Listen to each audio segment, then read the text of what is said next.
Lição da Escola Bíblica Dominical, no segundo trimestre de 2016. O estudo no livro de Romanos. Nesta oportunidade, lição de número 13, com o título A Providência de Deus no Ministério de Paulo.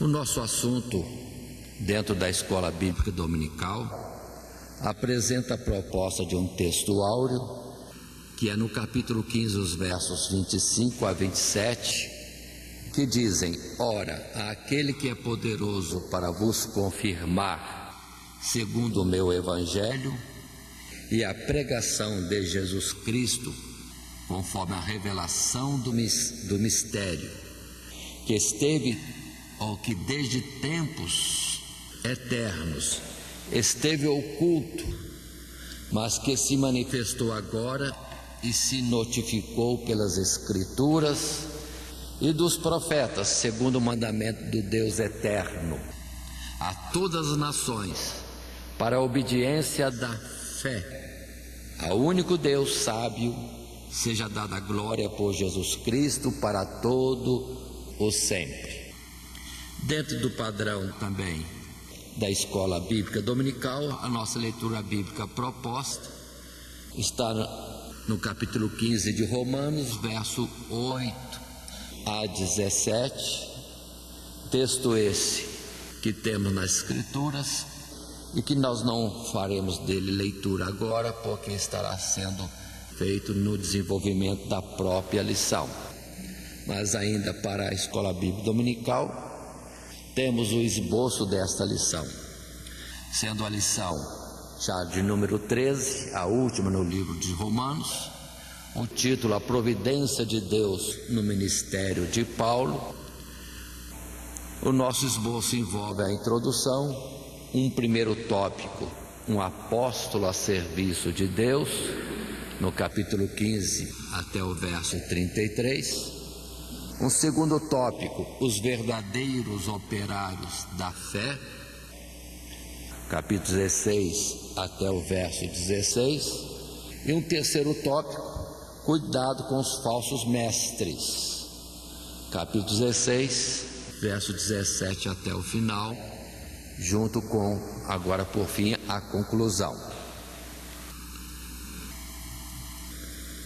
Passando à introdução, no primeiro parágrafo dentro do nosso texto proposto, está escrito: Paulo inicia afirmando que Jesus Cristo, o servo sofredor, é o cumprimento da promessa de Deus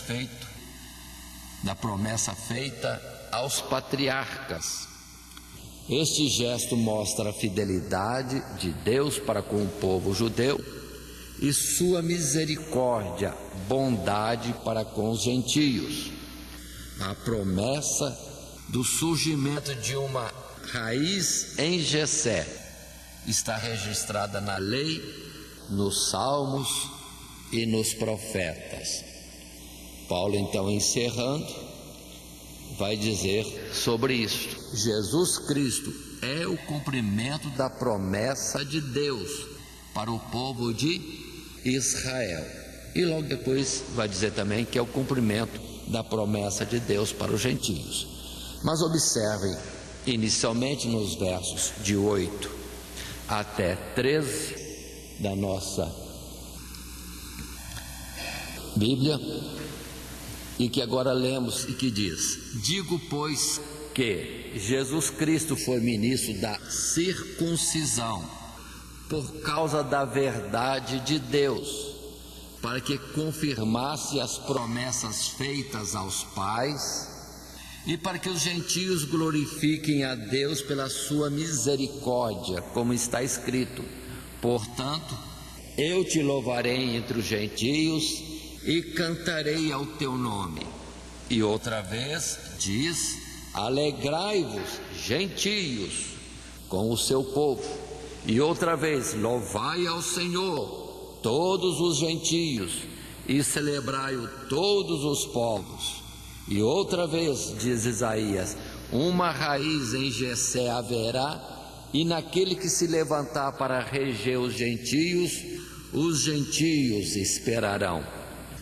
Ora, o Deus de esperança vos encha de todo gozo e paz em crença, para que abundeis em esperança pela virtude do Espírito Santo. Observem assim então que o verso 15, em particular, Jesus é a confirmação da promessa de Deus feita aos pais. Ele é ministro da circuncisão. A promessa de Jesus feita aos patriarcas no passado, como sendo o Messias, o libertador e tantas outras palavras que encontramos nas Escrituras referindo-se a Cristo Jesus, se cumpriu. Ele veio para o povo israelita. Mas observe que Paulo, escrevendo aos romanos, gentios, muito bem, ele diz que Jesus, sim, era também a promessa, o mistério de Deus, vamos dizer assim, já dito pelas Escrituras, e ele faz menção de colocar vários versos que nós encontramos no Antigo Testamento. Observe quantas citações. No verso 9, portanto eu te louvarei entre os gentios e cantarei ao teu nome. Palavras para os gentios no Antigo Testamento. Se o Israel, descendência de Abraão, no sentido de o Israel, nação, não entendeu, entretanto Deus não deixou de falar que o Messias seria para o povo de Israel, descendência de Abraão, filhos dos patriarcas, mas também para os gentios. Tanto que no verso 10, outra vez, alegrai-vos gentios com seu povo. Outra vez no verso 11, louvai ao Senhor todos os gentios e celebrai-o todos os povos.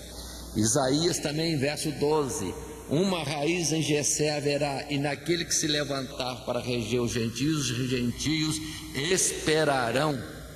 Então Deus cumpriu a promessa para Israel e para os gentios, em particular os romanos, que ali eram alvo da carta que Paulo agora está por encerrar.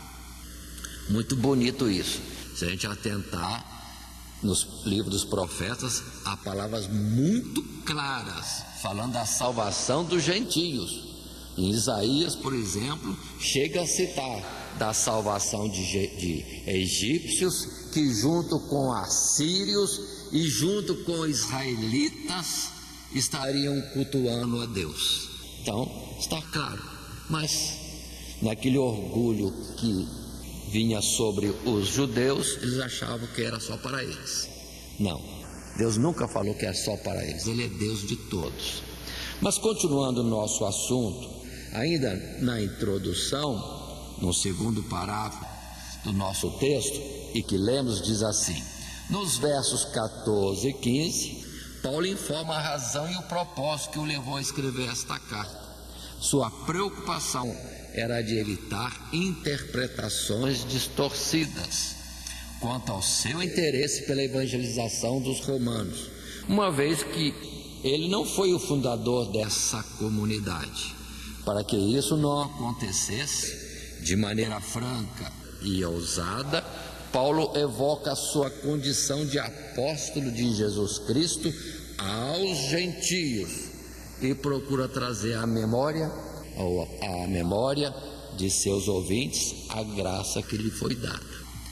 Observe que nisso é como uma desculpa da ousadia dele falar tanta coisa como que doutrinando os irmãos que estavam em Roma. Não, ele não está tendo ousadia, ele está simplesmente no seu ministério, conforme Deus lhe determinou, para levar a palavra aos gentios.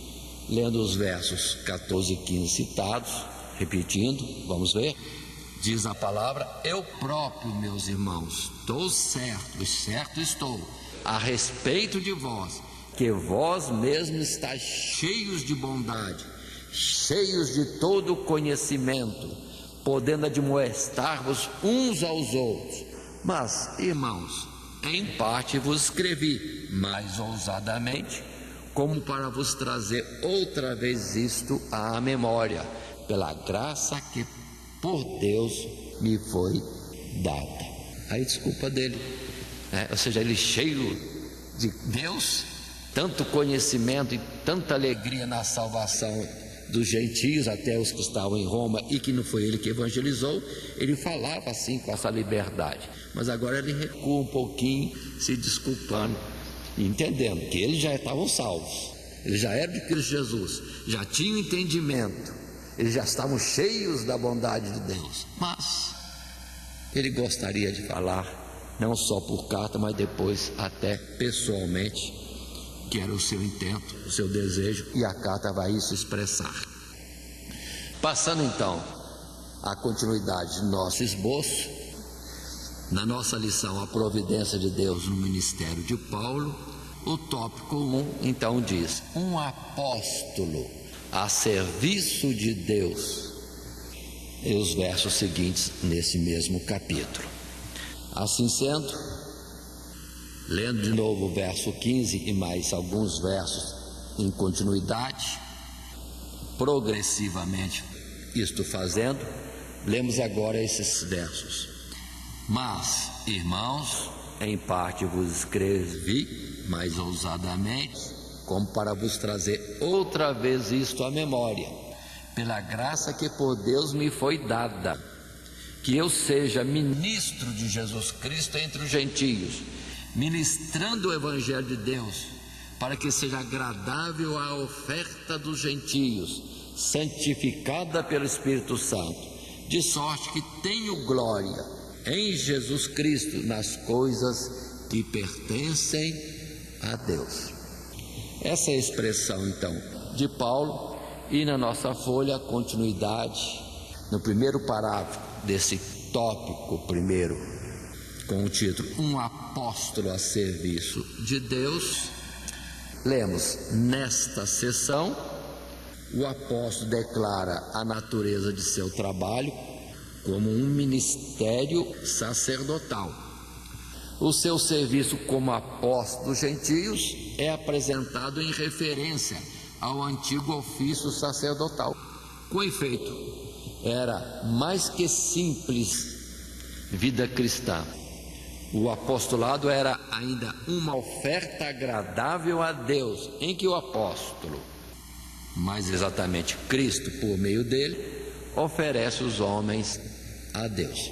Então observe que ele está se envolvendo, tendo alegria com a salvação dos irmãos em Roma, e considera a sua obra como de um sacerdote, e que ele estava simplesmente apresentando-se, não a si mesmo, mas na verdade o ministério que recebeu e a sua vida à disposição de Deus na evangelização dos gentios.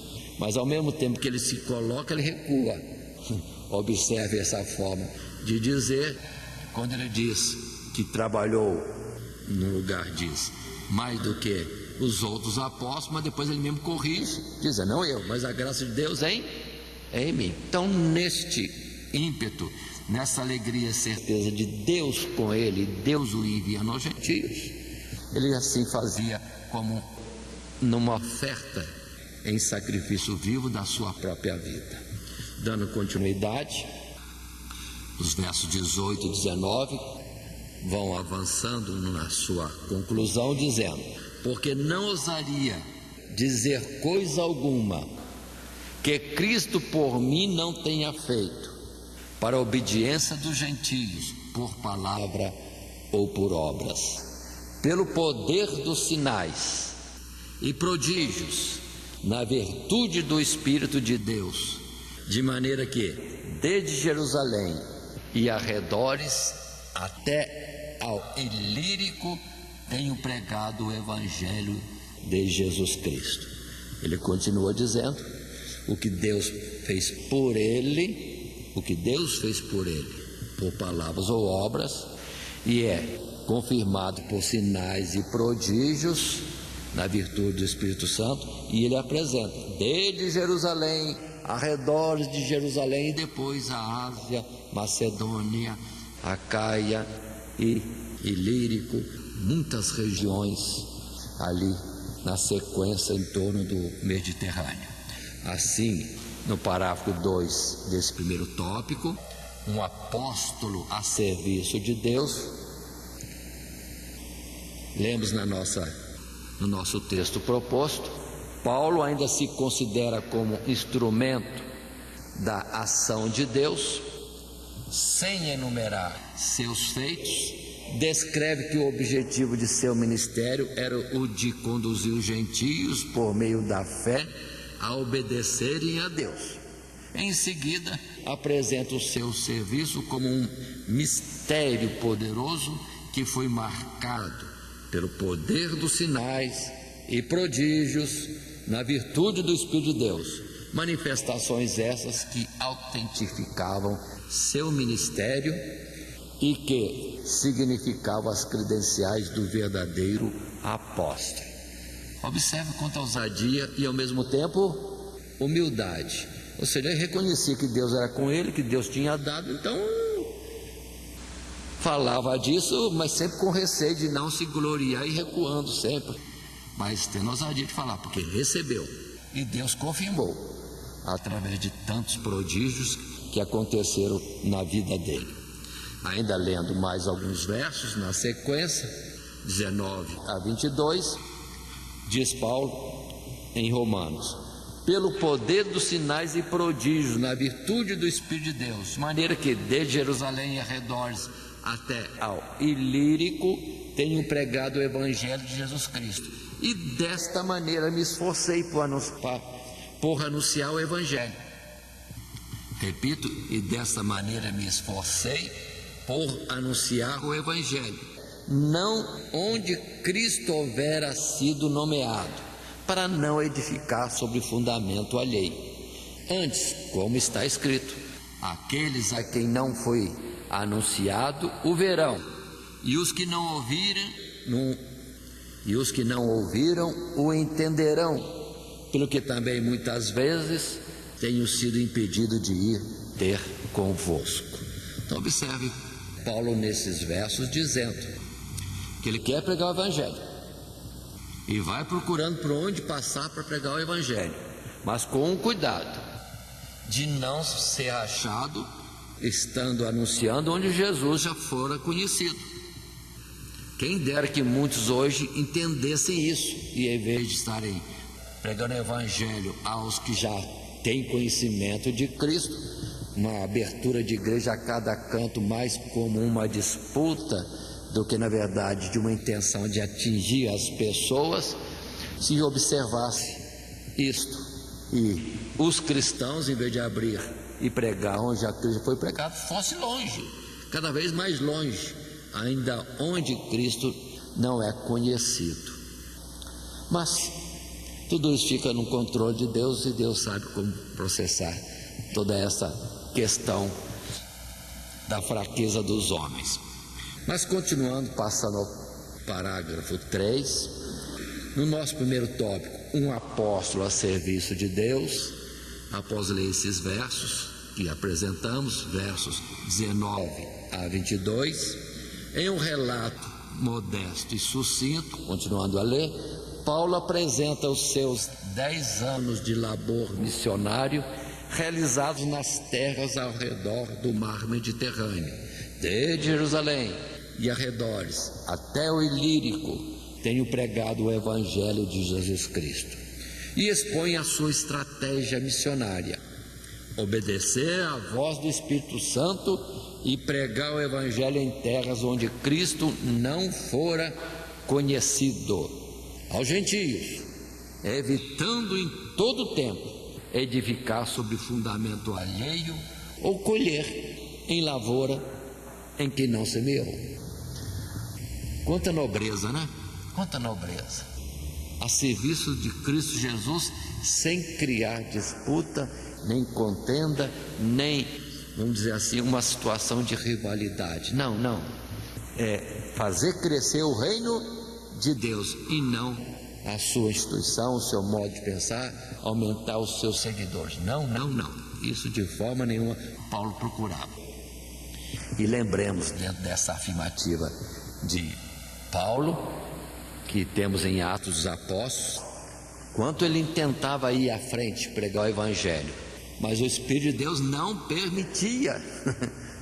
Foi quando houve a direção do Espírito: vá para Macedônia, vá para Macedônia, venha a Macedônia aí, ajuda-nos. Foi a visão que ele teve e obedeceu, e foi para ali, avançando em áreas estéreis, sem conhecimento do Evangelho de Cristo Jesus. E agora?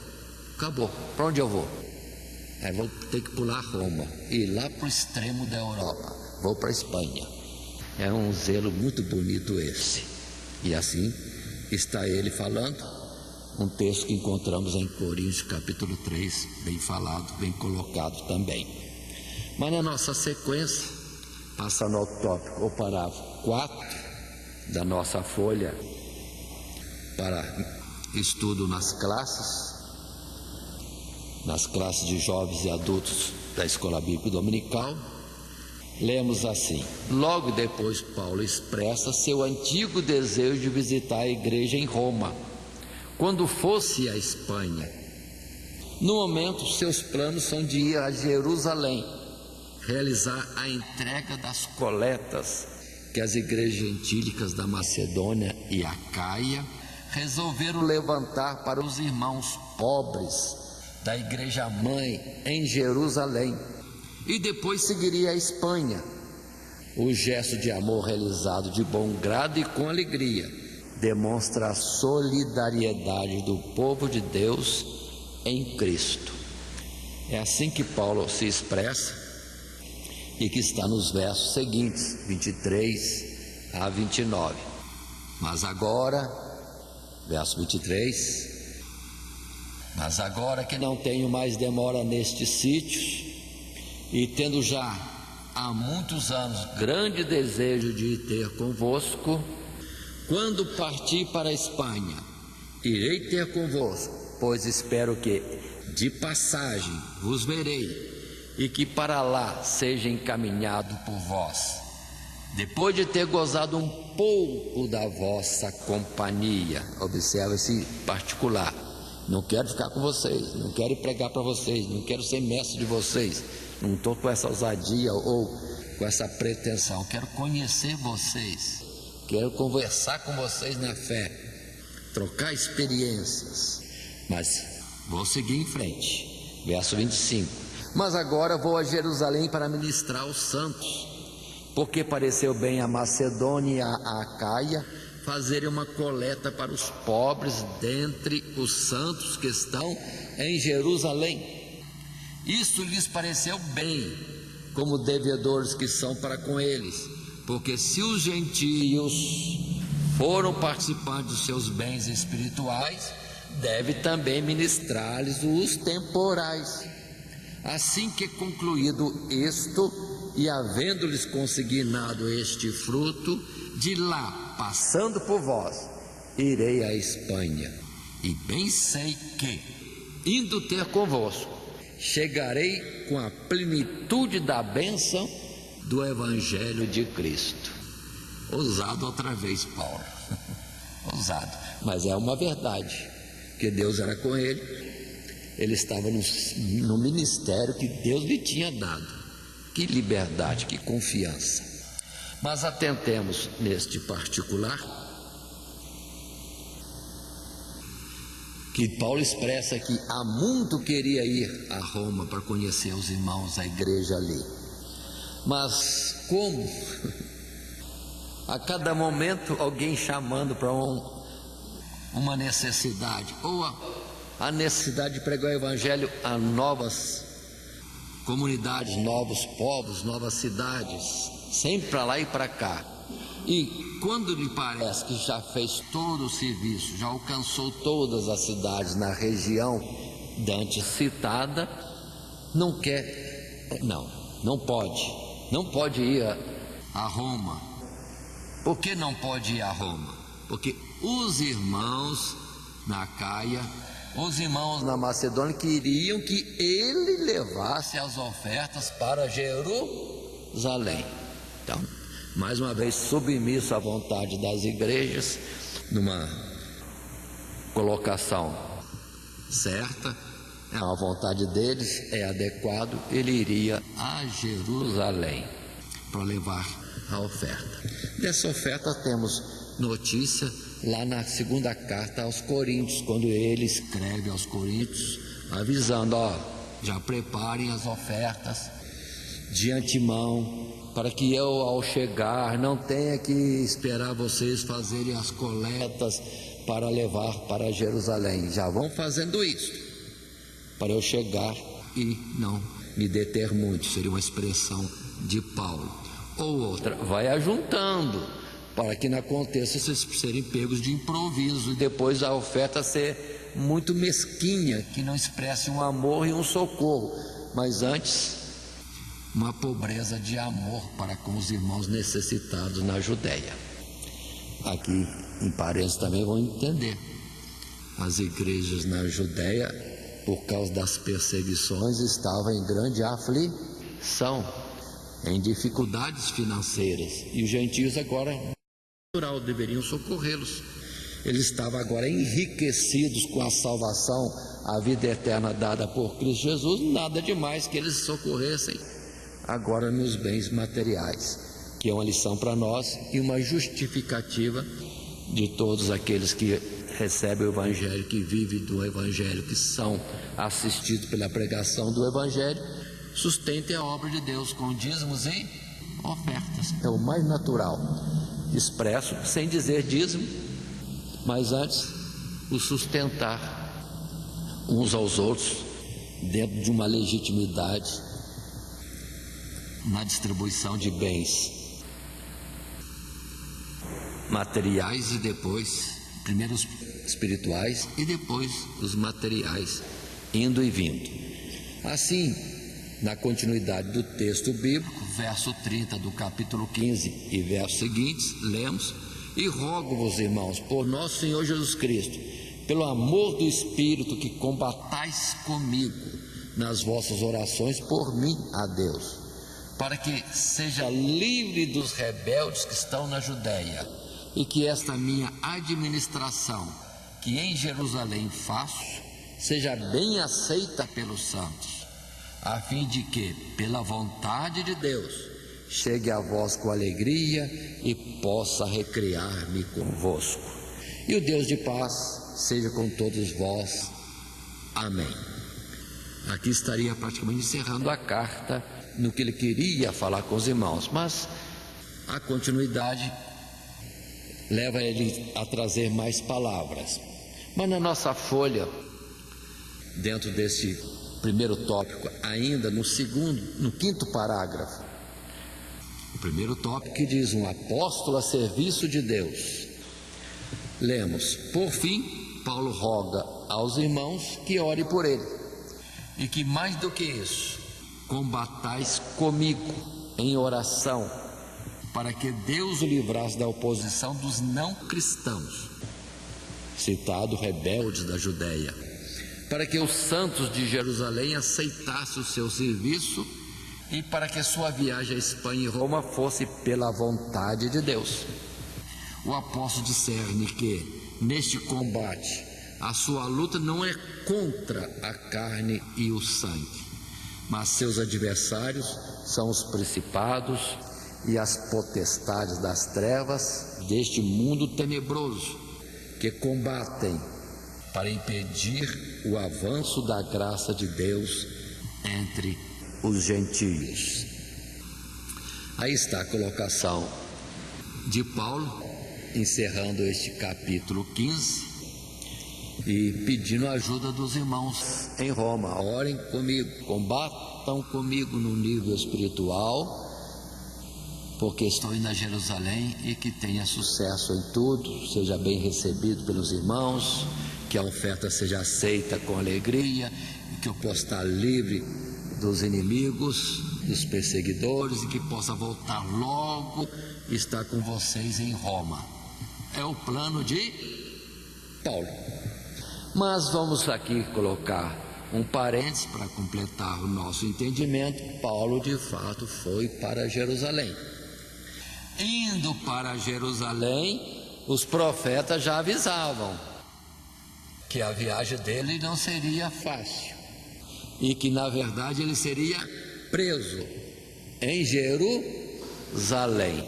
Interessante é que em vez dele recolher e mudar os planos, como que tomando a palavra profética como um alerta para não ir, ele não teve medo. Não, eu vou, tenho que ir, eu vou, né? Estou pronto não só a ser preso, como também até a morrer pelo Evangelho de Cristo Jesus. Então, diferente, talvez um pensamento meu, sendo avisado, profecias avisando, eu vou correr para o outro lado. Mas ele enfrenta, vai em frente, ele tem uma certeza que tem que ir. A vontade das igrejas gentílicas na Macedônia e Acaia pediram isso, ele tem que ir, então eu vou. Eu vou. Aconteça o que acontecer. E na verdade, vamos entender o que vai acontecer, senão aquilo que Deus permitir, senão o que Deus permitir. Então ele tinha muito forte dentro de si que ele estava certo, e dentro do plano de Deus de ir a Jerusalém. E indo a Jerusalém é preso, e não é preso por pouco tempo, são 2 anos de prisão. Tem as dificuldades daquela época de deslocamento, ele preso, tinha que esperar um navio do Império Romano que viesse para aquelas bandas e que fosse para Roma. E não é como hoje que se marca uma passagem de um dia para o outro em algum veículo de transporte. Não, tinha que esperar acontecer, de surgir ali algum navio, e indo a dificuldade do naufrágio e parando em outro lugar que não era Roma. Tudo isso aconteceu, aumentando o tempo em que Paulo por fim chegaria a Roma. Ainda nesse parênteses, lembremos que é o próprio Deus que fala com ele em Jerusalém. Importa que vás a Jerusalém. Que vás a Roma. Em Jerusalém, Jesus fala com ele quando ele está lá em oração. É necessário, importa que você vá a Roma. Então, o que acontecesse mais não tinha importância. E quando estava para acontecer o naufrágio, um anjo lhe aparece e diz que o navio vai naufragar mesmo, mas que ele certamente teria que ir a Roma. Nesse particular, vamos entender mais um pouco. Chegou ele a ir à Espanha? Não há citação bíblica de Paulo viajando para a Espanha, porque quando vai a Roma, vai na condição de preso. Mas é benefício para a igreja em Roma, porque visitava Paulo continuamente e toda aquela sabedoria, conhecimento de Paulo era recebida pelos irmãos em Roma, como também a vontade de Paulo de conversar com eles e ter o testemunho deles também se satisfez. Não bastando isso, dentro desse subtítulo nosso, né? Ou o título da lição, a providência de Deus no ministério de Paulo, e o primeiro tópico, um apóstolo a serviço de Deus, ele preso, talvez tenha alcançado muito mais gente, vamos dizer assim, do que livre. Começando que ele pregou a elite romana, toda a guarda pretoriana, vamos dizer assim, em questão de exército, a posição mais alta de Roma, do Império Romano, ouviu Paulo pregar o Evangelho, plano de Deus. E depois, escrevendo ele as cartas que escreveu na prisão, até hoje, onde estão lendo as cartas de Paulo, e por esses milênios, quase 2 milênios, quanta gente está sendo evangelizado através das cartas que Paulo escreveu na prisão. Então Deus é poderoso, Deus tem estratégia.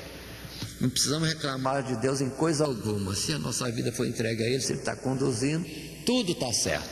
Livre ou preso, vivo ou morto, está tudo certo. Este é o assunto nesse primeiro tópico, um apóstolo a serviço de Deus. Passando, enfim, a continuação do nosso esboço,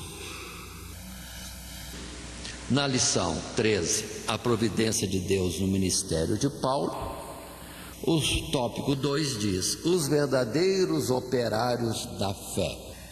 Capítulo 16, do verso 1 a 16. Paulo vai apresentar irmãos que de fato estão trabalhando na obra de Deus, para depois falar diferentemente outros que não trabalham.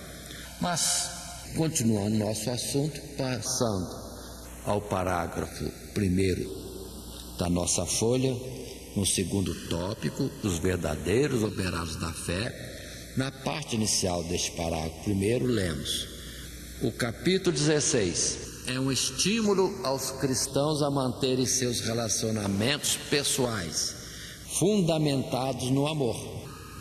Paulo recomenda à igreja romana, a irmã Febe, e enfatiza seus atributos: nossa irmã, serva da igreja, hospedadora de muitos. Após, ele faz menção daqueles que o ajudaram no labor missionário. Sua lista é extensa e conta com nomes de homens e mulheres que foram seus companheiros de trabalhos e de sofrimentos. Passando a leitura do capítulo 16, os primeiros 6 versos, inicialmente, lemos: recomendo-vos, pois, Febe, nossa irmã, a qual serve na igreja que está em Cencreia, para que a recebais no Senhor, como convém aos santos, e a ajudeis em qualquer coisa que de vós necessitar, porque tenho hospedado a muitos, como também a mim mesmo. Observe então que esta irmã Febe estava indo para Roma, e Paulo recomenda que a igreja em Roma a receba, como é comum entre os santos. Ela chegaria lá, mas ela era irmã, era também serva da igreja em Cencreia, ou seja, uma irmã que trabalhava na igreja de Cencreia. E mais o particular de que era uma irmã que recebia, que hospedava a muitos, inclusive chegou a hospedar Paulo também. Assim continua o verso 3 do capítulo 16: saudai a Priscila e a Áquila, meus cooperadores em Cristo Jesus, os quais pela minha vida expuseram a sua cabeça, o que não só eu lhes agradeço, mas também todas as igrejas dos gentios. Saudai também a igreja que está em sua casa. Saudai a Epêneto, meu amado, que é as primícias da asa em Cristo. Saudai a Maria, que trabalhou muito por nós. Façamos um parênteses aqui. Estamos lendo no capítulo 16, Paulo recomendando muitos trabalhadores que ele conhecia. No caso da nossa irmã Febe, ela estava indo para Roma, mas Paulo cita outros: Priscila e Áquila, observem, Epêneto, depois Maria, nomes de irmãos que estavam já em Roma e que Paulo conhecia. Escrevendo aos romanos, queria deixar uma saudação particular para eles. Priscila e Áquila já eram conhecidos de Paulo desde a igreja em Corinto. No nosso parênteses, lembremos, lendo Atos dos Apóstolos, vamos ver a citação que houve uma época que o imperador expulsou todos os judeus da cidade de Roma. E Priscila e Áquila eram um casal desses que foram expulsos. Penso eu, abrindo parênteses no outro parênteses, a divergência, a discussão de judaísmo e cristianismo, acho que o imperador achou melhor expulsar todos, em particular os judeus da cidade de Roma. Priscila e Áquila eram cristãos, eram judeus, mas foram embora para Corinto. Lá conheceram aquele orador Apolo, e esses foram falar com Apolo com mais detalhes sobre o Evangelho de Cristo Jesus, porque ele não conhecia Jesus, ele conhecia só o que João Batista tinha ensinado. Os anos passaram e ele está pregando ainda o ensinamento de João Batista, falando que Jesus viria, mas Jesus já veio, já cumpriu a missão. Mas Priscila e Áquila vão ajudar a Apolo. Depois são cooperadores de Paulo.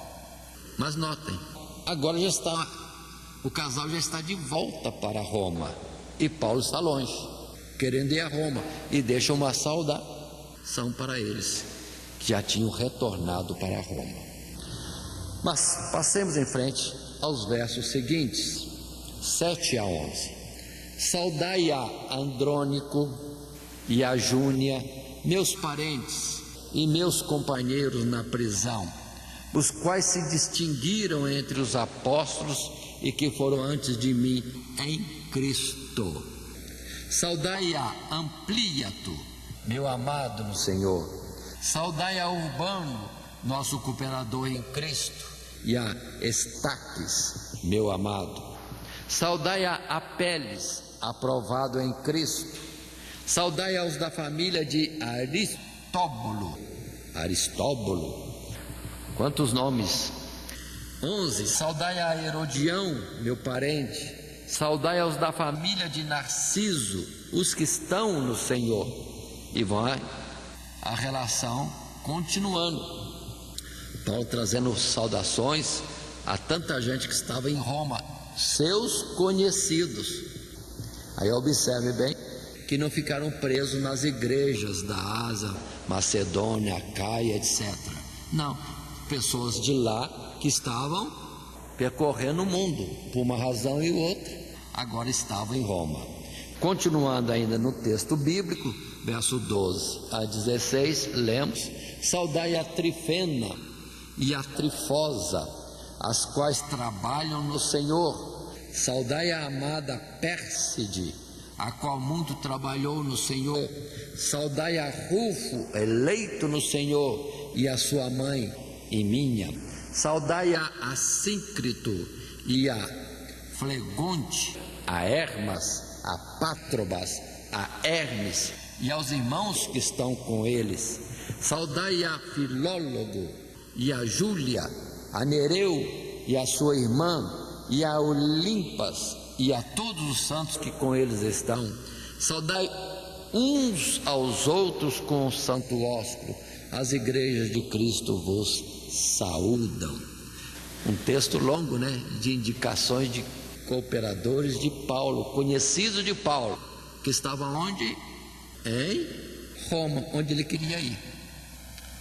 Mas a história vai ser um pouco diferente. Ele vai a Roma, mas não agora. Continuando dentro do nosso assunto, na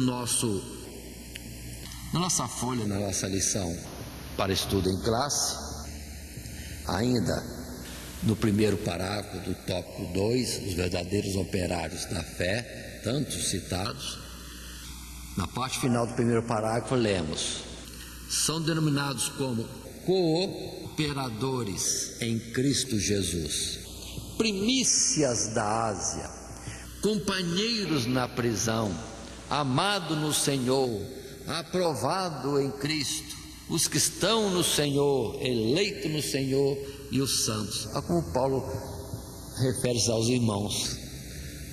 Muitas formas de expressar assim. Continua o texto nosso: estes operários da obra de Cristo trabalharam em favor de Paulo e expuseram as suas próprias vidas para protegê-lo. Destaque-se ainda a menção das igrejas domésticas em Roma e o empenho de mulheres que trabalharam arduamente no serviço do Senhor. Muita gente. Observe quantas irmãs no meio, né? Naquele tempo em que havia assim um pouco de dificuldade das mulheres terem alguma atividade, mas Paulo cita várias irmãs que trabalharam no Evangelho. Ainda dentro da nossa folha, no parágrafo 2º deste segundo tópico, os verdadeiros operários da fé, lemos: este capítulo mostra a universalidade da graça de Deus, que alcança uma multidão de pessoas provenientes de todas as nações, línguas, tribos e povos, que através da cruz de Cristo estão unidas pela fé. Aqueles que estão no Senhor, assim não são identificados como judeus ou gentios, escravos ou livres, ricos ou pobres, homens ou mulheres, mas são irmãos, passaram a pertencer à família de Deus, à verdadeira igreja de Cristo. Aí está essa exposição, essa variedade de nomes, dos quais a gente percebe alguns de origem em povos diferentes, desde gregos, romanos e israelitas, mas Paulo não está falando o israelita tal, o grego tal, o romano tal, ou outra nação qualquer. Não, são irmãos, e cita simplesmente seus nomes. Por isso, essa universalidade. A igreja é gente, é povo, pessoas não qualificadas pelo que são o que têm, mas por serem de Cristo Jesus, amados no Senhor, estão no Senhor. Por isso, repetiram alguns versos do capítulo 16, só como lembrança. No verso 1, recomendo-vos, pois, exemplo, verso 13, saudai a Rufo, eleito no Senhor, e a sua mãe e minha. Não é necessário que seja mãe de Paulo, é forma carinhosa entre os irmãos, como alguém chama alguém, mas de idade como sua mãe, porque de fato tinha um apreço, alguma intimidade em termos de família. Verso 15, saudai a Filólogo e a Júlia, a Nereu e a sua irmã, a Olimpas e a todos os santos que estão com eles. Nomes parecem gregos, não? Vários. Saudai-vos uns aos outros com santo ósculo. As igrejas de Cristo vos saúdam. Então observe, aí está a igreja de Cristo, gente de todos os povos, toda variedade. Mas por que em Roma tinha isso? Porque era a capital do mundo, vamos dizer assim, capital do império, para onde convergia uma multidão de gente, afluía o ano inteiro, indo e voltando, se eram comerciantes. Então observe, quanta gente, como hoje nas grandes capitais nossas, ou capitais de um modo geral, é um fluxo enorme de pessoas, se concentra muito mais gente. Assim era Roma naquela época, para nós entendermos. Dando sequência ao nosso esboço, na lição 13, a providência de Deus no ministério de Paulo, o tópico 3 tem o título Cuidado com os falsos mestres, e no capítulo 16 vamos estar estudando a partir do verso 17.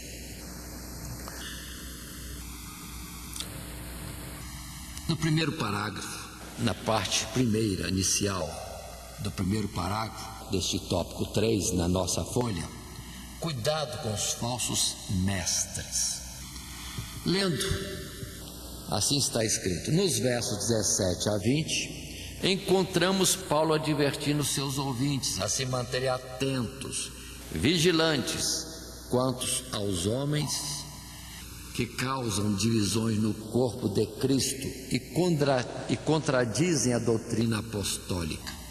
Recomenda ainda que, através do discernimento espiritual, se afastem destes lobos cruéis, falsos profetas, porque eles não servem ao Senhor Jesus Cristo e nem cooperam com Deus.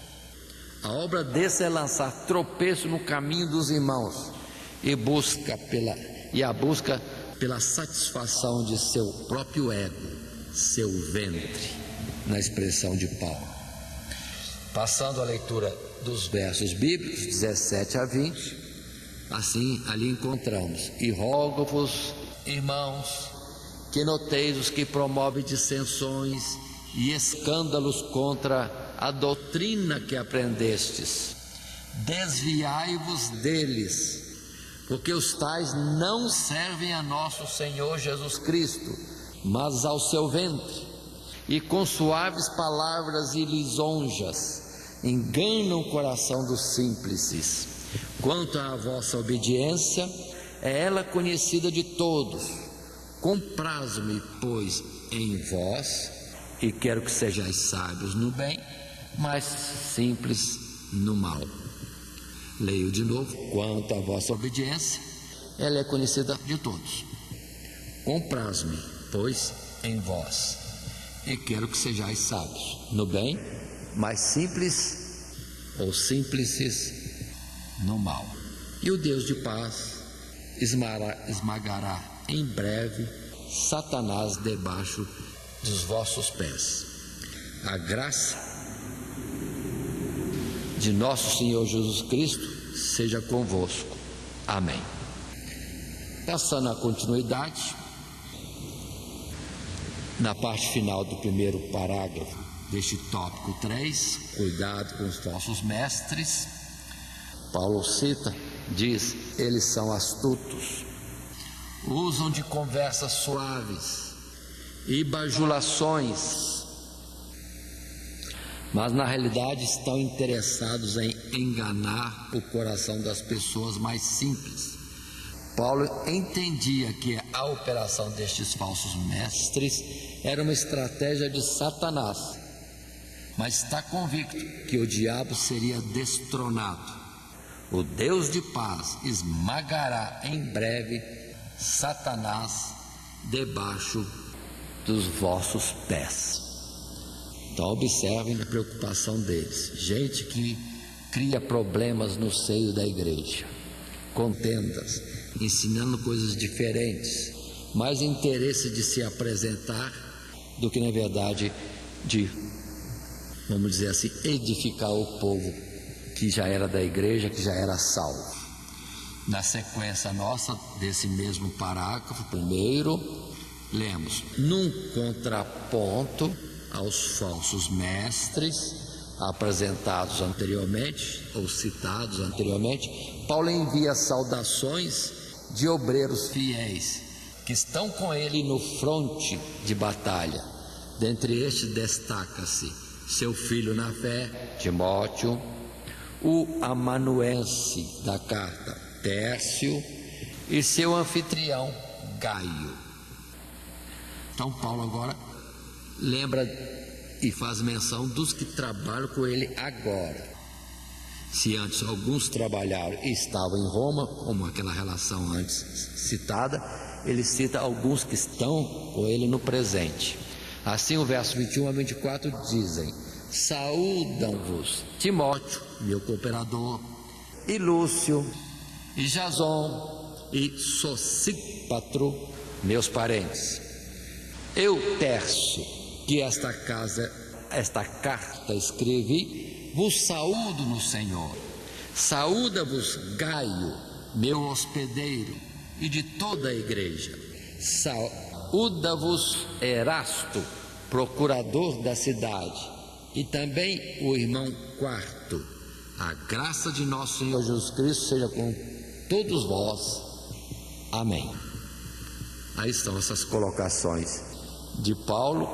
Observem que várias vezes no capítulo 15 final, no verso também 20 e agora no verso 24, Paulo faz uma menção de quem está encerrando a carta.